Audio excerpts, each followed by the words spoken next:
मोअज़्ज़ज़ सामीन ग्रामी कदर, आज पूरे मुल्क के तूलो अर्ज़ में एहतजाजात, सदाए एहतजाज, रैलियाँ और मुज़ाहरात हो रहे हैं। किस बात के लिए? एक मलऊन आसिफ अलवी नामी इस्लामाबाद दारुल खिलाफा, दारुल हुकूमत एंड प्राइम मिनिस्टर की नाक के नीचे जुल्फी बुखारी, अली जैदी, फवाद चौधरी और इस तरह के हवारियों की ईमा के ऊपर इस बदबख्त ने, इस बेगैरत और बेज़मीर इंसान ने हजरत अबू बकर के बारे में कुफर का फतवा लगाया। सोशल मीडिया के ऊपर इख्तिजाजात हुए, बकवास करते हुए कहता है ये जो मैं बात मिंबरे रसूल पे करने लगा हूं, इसके लिए इतना बड़ा जिगरा चाहिए।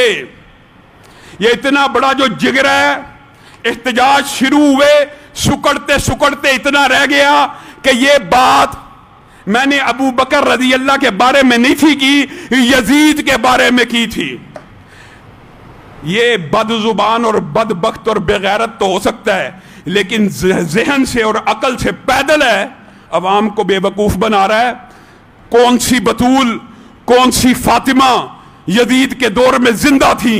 कौन सी फातिमा और बतूल यजीद के दरबार में जाके बागे फदक को मांग रही थी? यह सारी की सारी कहानी किस लिए गढ़ी गई कि ये जो माफिया मेरी सरपरस्ती और पुष्टपनाही कर रहा है मुझे बचा लेगा। मेरे भाइयों, पाकिस्तान के अंदर अरसा दराज से ये गंदा खेल खेला जा रहा है। तौहीन रसालत कोई करे, पर्चे नहीं कटे जाते। कट जाए, गिरफ्तारियां नहीं होती। गिरफ्तारी हो जाए, 70 बरस बीत जाए, मुल्क के अंदर एक भी तौहीन रसालत के मुजरम को फांसी की सजा नहीं होती। यह खेल खेला जाता है। कानून हाथ में लेने के लिए मौलवी के ऊपर इल्जाम दीजिए, गादी खालद, गादी फैसल, गादी इलमदीन, शहीद मुमताज कादरी, इस तरह के लोग मौलवी पैदा करते। तुम्हारा कानून क्या करता है? वतन के अंदर कानून मौजूद है, अंबिया की तौहीन नहीं होगी। तुम जो तौहीन करे उसको फरार करवा देते हो। आसिया मलूना को जहाजों पर बिठा के फरार करवाया, अब्दुल शकूर कादियानी को करवाया। जुनैद हफीज मलून केस में क्या नहीं हुआ? उसके बाद अंबिया की तौहीन कोई औरत करे, पर्चा नहीं काटा जाता। मुकद्दसात की तौहीन हो रही, मस्जिदों की तौहीन आपके सामने रखे वाकयात। एजिटेशन, एहतजाज के बाद, वकाला और अदालतों के दबाव के बाद पर्चे काटे जाते हैं। क्यों डिले किया जाता है? क्यों कानून हरकत में नहीं आता? इन 6 माह में आपने देखा होगा कि मुकद्दसात की तौहीन हो रही है, शाइरिल्लाह की तौहीन हो रही है, अंबिया की तौहीन हो रही है। और इस बदबख्त ने अंबिया के बाद कायनात की सबसे अफजल हस्ती के बारे में बकवास की। पहला सवाल यह है, इस बंदे के ऊपर इस बकवास से कबल 11 पर्चे कटे हुए, इसको गुफ्तगू की इजाजत किसने दी? इसके ऊपर तो गुफ्तगू की पाबंदी थी। किसने सारे नोटिफिकेशन मुअत्तल करा के दारुल हुकूमत के अंदर इसको बकवास करने की इजाजत दी? किसने दी? एक माफिया है। खान साहब आंखें बंद करके बैठे रहे। जुल्फी बुखारी, अली जैदी ने जो करना होता है कर गुजरते हैं, और इसी के ऊपर बस नहीं। उसके बाद इसके ऊपर पर्चे मुल्क भर में मजीद हो गए। पहले 11 थे, 8-10 बाद में इस वाक्य के बारे में भी हो गए। कुल मिला के कितने पर्चे हो गए? 20।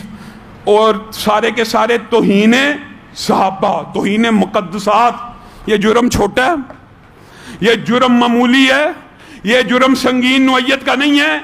अभी खबरें मिल गई, जिस तरह आसिया मलूना को फरार करवाया गया, अब्दुल शकूर कादियानी को फरार करवाया गया, इस 20 मुकदमात के मुलजम को सरकारी सरपरस्ती के अंदर, प्रोटोकॉल के अंदर बरतानिया फरार करवा दिया गया। किसने करवाया है? फिर कहते हो ये कानून हाथ में लेते हैं, हम एहतजाज करें, हम ये नारा लगाए कि कानून हरकत में आए, अल्लाह के लिए कानून हरकत में आए, अल्लाह के लिए इसको पकड़ लो। ये फितना फसाद इंतशार फैलाना चाहता है। हम मुल्क को शाम, लिबिया, इराक नहीं बनाना चाहते। हम फिरका वरीयत फैला रहे हैं। वो जो बकवास करके जिसको आपके वज़रा सरकारी सरपरस्ती में भगा रहे हैं, वो फिरका वरीयत नहीं फैला रहे।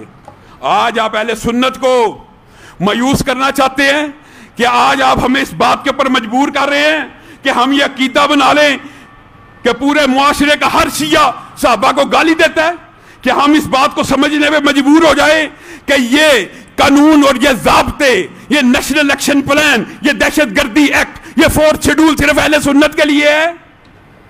ان کو کیوں نہیں پکڑا جاتا؟ شیعہ ہمارے ساتھ معاشرے میں گھر کی دیوار کے ساتھ دیوار ملا کے رہتا ہے، کوئی لڑائی نہیں ہوئی، کوئی فتنہ نہیں پھیلا، لیکن فتنہ پھیلے گا اگر آپ کا قانون حرکت میں نہیں آئے گا۔ وہ مادر پدر آزادی کے جو نعرے تم نے باہر سے درآمد کر لیے، تم یہ سمجھتے ہو امریکہ میں کوئی امریکی ریاست کے خلاف یا جج کے خلاف بات کرے قانون حرکت میں نہیں آتا؟ تمہیں بہت بڑی غلط فہمی ہے۔ مادر پدر آزادی کہیں پہ بھی نہیں ہے، تم نے صرف نام سنا، تم نے سمجھا ہر ایک کو بکواس اور بھونکنے کی اجازت ہی اصل آزادی ہے۔ اس ملعون کو ملک سے فرار نہیں تھا ہونا چاہیے، لیکن یہ بھی اللہ کا شکر ہے کہ اس ملعون کے فرار ہونے سے یہ بات ثابت ہوتی ہے کہ یہ وطن عزیز ابو بکر صدیق کے جیالوں کا وطن ہے۔ یہاں پہ کوئی وہ بندہ نہیں رہ سکتا جو ابو بکر کی توہین کرے یا ابو بکر کی تکفیر کرے۔ اور ہم سے بات کرتے ہو، ہم کہتے ہیں مسلمانوں کی تکفیر کرنے والا کافر ہو جاتا ہے۔ ایک مسلمان کو کوئی کافر کہے، اگر اس نے غلط الزام لگایا تو خود کافر ہو گیا، ورنہ سامنے والا کافر ہو جاتا ہے۔ اگر ایک مسلمان کی تکفیر کے اوپر ہماری محنتیں ہیں، ان محنتوں کے اوپر اس طرح کے ذاکر پانی پھیرنا چاہتے ہیں، مسلمان کی تکفیر کی ہے، ابو بکر کی تکفیر، کسی ادنا درجے کے صحابی کی بھی کوئی تکفیر کرے نا، وہ بندہ کافر ہو جاتا ہے، اجماع امت ہے۔ تو یہ تو افضل ترین صحابی کی تکفیر کر کے فرار ہو گیا ہے، اور آپ نے سیف پیسج دیا ہے، اور پھر آئے گا، آپ کی سرپرستی میں آئے گا۔ آپ اس وطن کو شام، لیبیا اور عراق بنانا چاہتے ہیں کہ آپ چاہتے ہیں معاشرے میں جو امن و امان اور سکون کی فضا ہے؟ 8 محرم کا دن ہے، اہل سنت احتجاج کر رہے ہیں، 9-10 محرم آنے والا تھا، آپ کو تو یہ معاملہ نیوٹرلائز کرنا چاہیے تھا۔ جلتی پر تیل پھینکنے کی بجائے، او خدا را کوئی حکومت میں ایسا ہے جو اس کے اوپر پانی پھینکے؟ کس کی حکومت ہے؟ کون سی حکومت ہے؟ آئین کے خلاف، قانون کے خلاف جو بندہ بات کرے اس کو پروٹیکشن، اور جو بندہ منبر سے، سڑکوں پہ، چوکوں اور چراہوں پہ یہ بات کہ اللہ کے لیے قانون حرکت میں لے آؤ، اس کو پکڑ لو، یہ جی بڑے متشدد ہیں، یہ جی بڑا احتجاج کر رہے ہیں، یہ جی بلا عذر۔ یہ فرار بھی اس لیے کروایا گیا ہے کہ اہل سنت کے احتجاج کو کنٹرول کیا جائے۔ تم نے فرار کروا دیا، کتنے فرار کراؤ گے؟ لا تحزن ان اللہ معنا، یہی رسول اللہ صلی اللہ علیہ وسلم نے ابو بکر کو کہا تھا ہجرت کے موقع کے اوپر، غم نہ کرو، ہمارا رب ہمارے ساتھ ہے۔ اہل سنت کو بھی میں یہی بات کہتا ہوں۔ ظاہر ہے ملک سے فرار ہو گیا، اس طرح کی ایجیٹیشن، اس طرح کے جلسے جلوس اور احتجاج کا اب مطالبہ گرفتاری کا تھا، وہ انہوں نے فرار کروا دیا۔ اب ان کی پلاننگ ہوگی، 10-12 محرم گزار کر دوبارہ پاکستان میں بلائیں گے، یہ چیک کرتے ہیں، یہ ٹیسٹ کرتے ہیں مسلمانوں کا ضمیر کتنا زندہ ہے، تو انہیں رسالت بھی خود کرائی جاتی ہے، توہین مقدسات بھی خود کروائی جاتی ہے۔ اگر نہیں کروائی جاتی بالفرض تو قانون حرکت میں کیوں نہیں آتا؟ ہمارا مطالبہ جائز نہیں ہے کہ قانون حرکت میں آ جائے؟ کیا آپ یہ چاہتے ہیں کہ مولوی فتوے دیں اسی طرح کہ جو صحابہ کو کافر کے قتل کر دو؟ کیا یہ فتوے آپ چاہتے ہیں؟ ہم نہیں یہ فتوے دینا چاہتے۔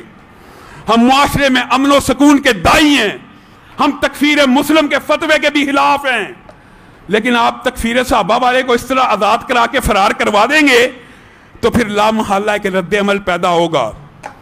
آپ سب ساتھی سوشل میڈیا کو غنیمت سمجھتے ہوئے اس بارے میں اپنا صدائے احتجاج بلند کریں۔ اللہ کی قسم میں سمجھتا ہوں کہ اگر یہ سوشل میڈیا نہ ہوتا تو اہل سنت کی آواز کو تو آج مکمل طور پہ کچل دیا جاتا۔